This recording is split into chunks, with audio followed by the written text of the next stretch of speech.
As the clock ticks past midnight and the quiet hum of machinery fills the air, the night shift begins its eerie reign. What starts as an ordinary routine job can quickly unravel into a chilling descent into the unknown. In the shadows of empty hallways and dimly lit offices, something sinister lurks, waiting to turn the familiar into a nightmare.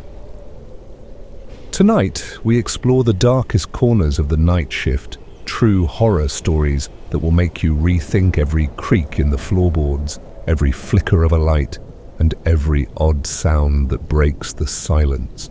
But before we delve into tonight's terrifying tales, a huge shout out to all of you. Your support fuels this channel and keeps the nightmares coming. If our eerie stories captivate you, make sure to hit that subscribe button and ring the bell so you never miss a chilling episode. And if you want to help us grow and keep the fear alive, share our videos, drop a comment, or explore our support options on Patreon or Ko-fi. Every bit of support helps us bring you the best spine-tingling content. Thank you for joining us on this dark journey. Now let's embrace the shadows together. Before landing my role as a nurse in an actual hospital, I worked a series of different jobs across various healthcare facilities back in my college town. Most of them were at retirement homes, senior living centers, or rehabilitation facilities, where I spent my days assisting elderly residents. It wasn't glamorous work by any means, but it was a stepping stone toward a career in medicine. Plus, it helped me build up my resume. I still remember my first night shift at Oakwood Retirement Facility. There was so much nervous energy in the air as I walked through the doors. The anxiety was overwhelming. What would it be like? What kind of people would I be working with? I'd heard the stories, of course, the ones about night shifts, driving you a little mad, messing with your sleep, your mind, and your body. But I needed the job. I needed the experience. And besides, everyone talks about the creepy things that happen in the dead of night, those horror stories where something sinister always lurks behind the dim hallways. Given my line of work and all the death I'd seen on a daily basis, I've always had certain beliefs about God, the afterlife, and spirits. While I wouldn't say I'm a devout believer in ghosts, I'd be lying if I said I wasn't a little wary of strange noises or eerie silences in places like this. It was all in my head, of course, but the thought still made me uneasy. When I clocked in, my supervisor Lisa greeted me with a warm, reassuring smile. "Welcome to the night shift," she said, her voice calm and welcoming. "You'll get used to it, I promise." She introduced me to the other nurses and CNAs, all of whom seemed friendly and experienced. I was relieved to see that everyone appeared to have a good rapport with one another. Lisa, in particular, reminded me of my mum, kind, funny, and down to earth. It was easy to feel comfortable around her. I had to ask her, though. Something was on my mind. "Hey, any stories about this place being haunted?" Lisa gave me a raised eyebrow. "Why, you want it to be haunted?" she asked, with a playful grin. I quickly shook my head. "No, not at all," I laughed nervously. "Good," Lisa chuckled. "No Indian burial grounds, no poltergeists, no ghosts in the lounge. This building's not even that old, and as far as I know, no one's reported anything weird. We all talk, close-knit team, and honestly, it's just not on our radar." I let out a breath of relief. "Oh, good. I've never worked the night shift before, and I keep getting these crazy thoughts about what I could see, what could happen." Lisa shrugged. "You just take care of them, make sure they're comfortable, and maybe there's no such thing as ghosts after all. Come on, I'll show you where we take breaks." The first few weeks were a struggle. My body was fighting to adjust to the new sleep schedule, and I found myself nodding off during breaks. But eventually I got the hang of it. I learned how to stay awake, how to manage my time, and how to deal with the eerie quiet that stretched through the long hours of the night. 6 months in, I was a pro. knew every resident's name, their medication schedules, how to calm them when they got agitated. I had become part of the night shift crew, a tight-knit group of people who depended on one another to get through those long, dark hours. But then something started happening. It was subtle at first, just a fleeting glimpse out of the corner of my eye. Mrs. Jobar, a frail but sweet resident, would sometimes be seen wandering the hallways at night, dressed in her pajamas. At first, I thought nothing of it. Maybe she was just looking for the bathroom, or maybe a glass of water. But as the weeks passed, I began seeing her more often, gliding silently from room to room in the dead of night, her eyes wide open but unfocused, like she was sleepwalking. I mentioned it to my co-workers, but we all agreed it was harmless. Mrs. Jobar was just one of those nocturnal residents, nothing to be concerned about. But then the wandering began to get more frequent, more pronounced. She would dart from room to room with the lightest of footsteps, her movements almost ethereal. I'd watch her freeze in place, only for her to disappear into the darkness.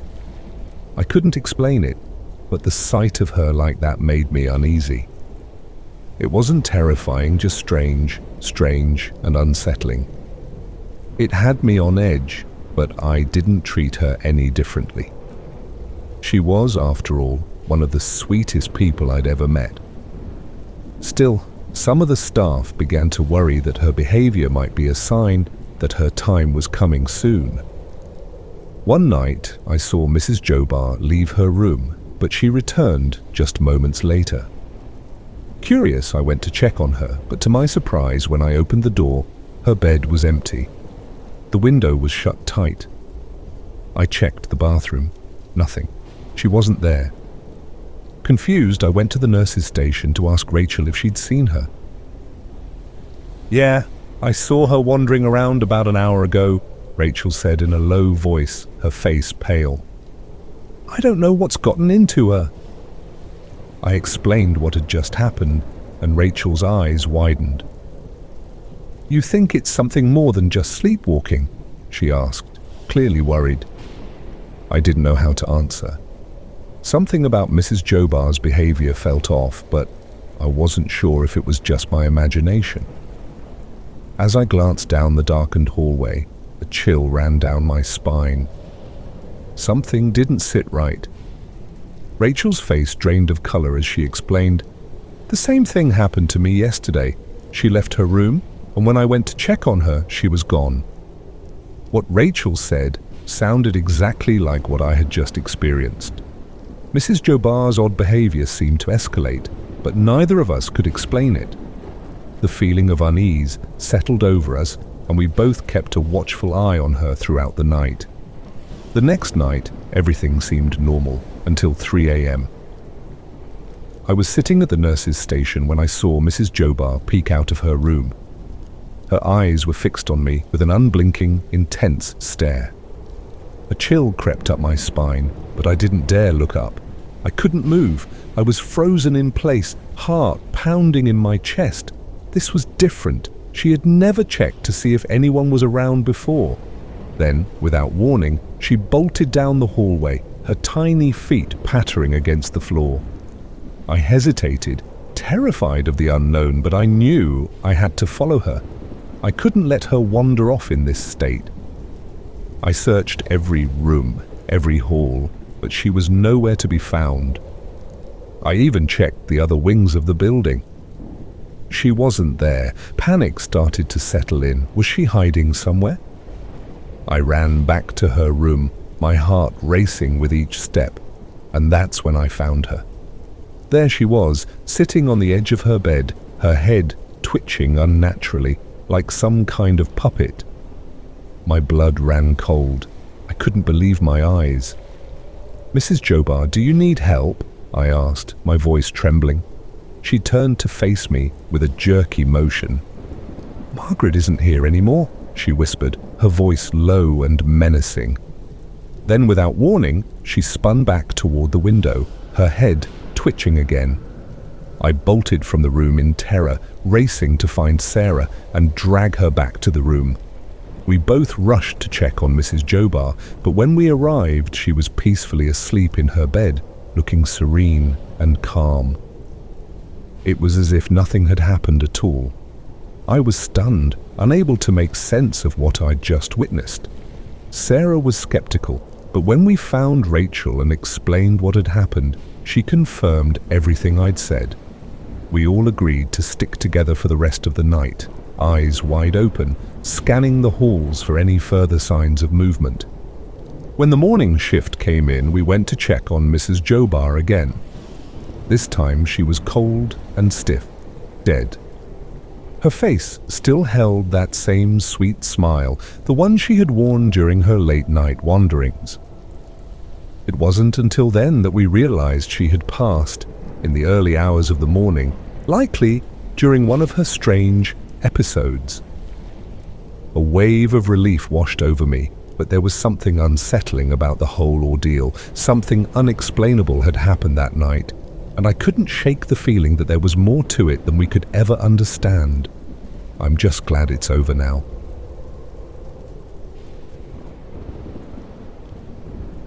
I used to work the night shift as a security guard in a massive office building located in a city I'd prefer to keep anonymous. The job itself was monotonous and, honestly, pretty boring. The building was large, quiet, and hardly ever got any visitors after hours. I had been doing this for several years, and over time, I had developed a strict routine. I'd start my shift at 10 p.m. and get off at 6 a.m. Every few hours, I'd walk the building to make sure no one had broken in or was loitering around. In between rounds, I'd keep an eye on the security cameras, though in reality, I spent more time zoning out than actually monitoring the screens. That was my job after all. Well, technically. There was also another guard stationed at the front desk downstairs who stayed there throughout the night. We didn't interact much. Our duties didn't really overlap, and if anything went wrong, it was up to them to handle it, since they were closer to the building's main entrance. I figured I was just there to make sure the place stayed empty. Who would want to break into a random office building in the middle of the city anyway? It wasn't a high-end establishment, and there were no valuable assets or sensitive documents lying around. To be honest, I didn't exactly take my job all that seriously. I had a bad habit of staying up way too late playing video games, well into the time I was supposed to be sleeping. So when my shift rolled around, I was usually running on just a few hours of sleep.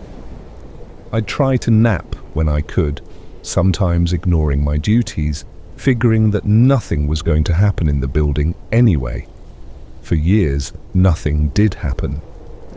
I'd wake up from my naps to finish my rounds and call it a night without any issues. That was until one night around 4 a.m. I had managed to take a decent nap for about 2 hours, and with only 2 hours left of my shift, I was feeling okay. Not great, but okay. I rubbed my eyes, trying to wake myself up a little, when I saw something that froze me in my tracks. From the corner of my eye, I spotted a figure standing in the dark corridor just beyond a door, with a glass window. The hallway was dim, and the light was far enough away that I couldn't make out the figure clearly at first. But when I looked again, my stomach dropped. There, standing still in the darkness, was a person-shaped figure, unmoving.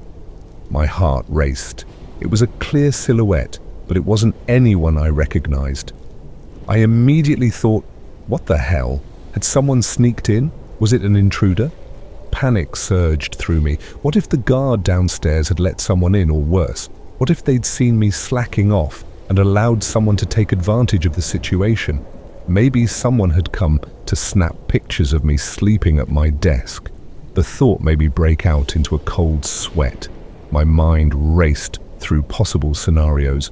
I quickly grabbed my flashlight, my hand trembling, and stood up. I had to check it out. With every step I took toward the figure, the tension in my chest built. I had no idea who or what I was dealing with. I wasn't exactly in a position to be brave, but my curiosity got the better of me. I opened the door leading into the dark corridor and stepped in cautiously. As I moved closer, my stomach tightened with dread. Something felt off. This isn't right, I thought. When I got within a few feet of the figure, I saw something that made my blood run cold. The figure wasn't human at all. It had the shape of a person, but it wasn't made of flesh and bone. Instead, it looked like a mess of scribbles, lines, loops, and random shapes that seemed to form a vaguely human silhouette. It looked like a child's drawing that had somehow come to life, but there was nothing innocent about it. The chaotic, scribbled form stood perfectly still in the dark. I froze, my mind struggling to process what I was seeing. How could this be? Was I hallucinating? Was I still dreaming? I couldn't move, not at first. My flashlight flickered a little, and I was struck dumb by the sheer absurdity of what I was witnessing. The scribble figure remained motionless, and then just as quickly as it had appeared, it blinked out of existence. One moment, it was standing there, and the next, it was gone, as if it had never been there at all. I stood there for several seconds, blinking in confusion, trying to understand what had just happened. Had I really seen that? Was it some kind of trick of the light, or a weird dream I was still caught in? I had no idea. My heart was still racing, my head spinning. I took a few deep breaths trying to calm myself down. Maybe I was just too tired, or maybe the stress of the job had finally gotten to me. I needed to get out of there, clear my head, and shake off the creeping sense of dread. I decided to go on my rounds, but this time I would be more thorough than usual. I wasn't going to let my mind wander again. I walked through the building, checking all the doors and making sure everything was locked up tight.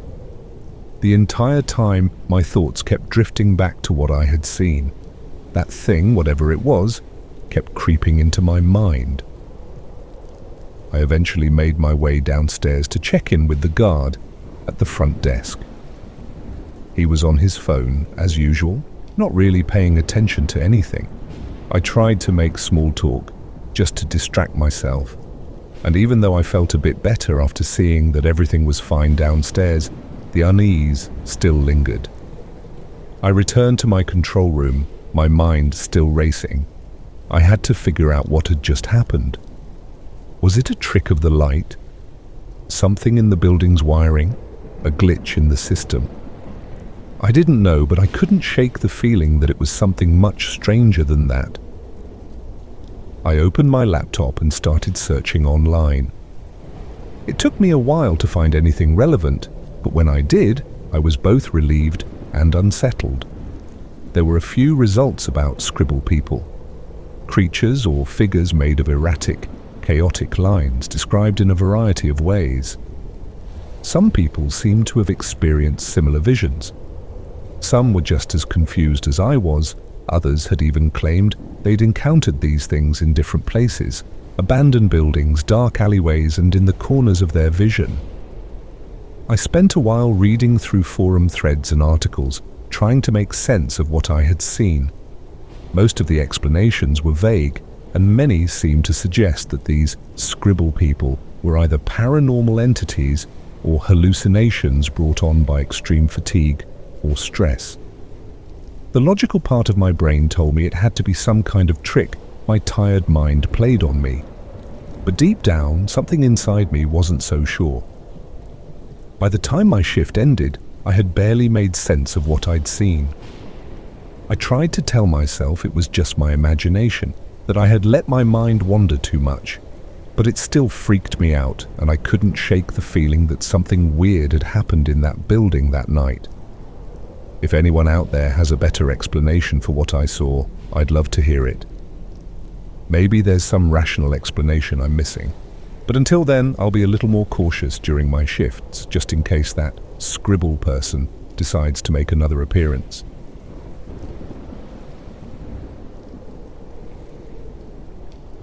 I work as a maintenance technician at a small business. The company operates during the day, so my shifts are overnight, which makes things easier for me since there's no one around to work around. Technically, it's a part-time job, and my hours are from 8 p.m. to midnight on weekdays. One night I showed up a little late, but I clocked in right away and started working. About an hour into my shift, as I was wiping down one of the desks, the phone at the front of the building started ringing. Since the business was closed for the night, I didn't think anything of it. I let it ring through, assuming it was just a telemarketer or a wrong number. But then it rang again, and again, and again. I knew it wasn't my boss or any of my co-workers because they would have contacted me directly on my cell if it was important. Plus, the business had shut down for the day, service ended at 6 p.m. and it was now around 9 p.m. After the fifth call, I finally walked up to the front desk to see who was calling. The caller ID said unknown. I hesitated, wondering whether to answer or just mute the phone and let it go. In the end, I chose the latter and muted it, deciding not to deal with it. I returned to cleaning the desks, figuring that whoever was calling would eventually stop. A half hour later, I had almost forgotten about the phone.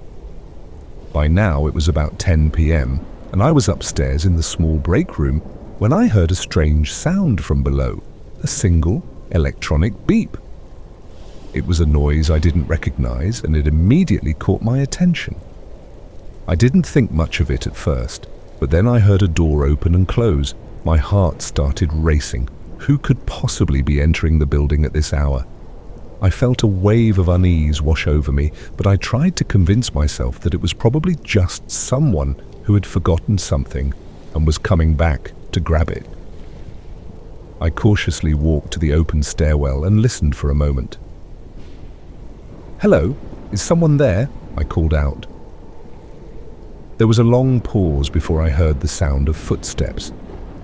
The footsteps stopped abruptly the moment I spoke, and I felt my anxiety rise. "Hello," I called again, my voice shaky. This time, the footsteps started moving again, slowly, toward the bottom of the stairs. I quietly leaned over the railing to peer down. There, standing at the foot of the stairwell, was the shadow of a man. He stood perfectly still, almost as if waiting for me to come closer. I froze, my pulse racing. After a few long seconds, I quickly backed away and retreated into the break room. My hands trembling, I pulled out my phone and dialed 911. As I whispered to the operator, I kept my eyes fixed on the empty stairwell, hoping the man hadn't heard me. It didn't take long for the police to arrive.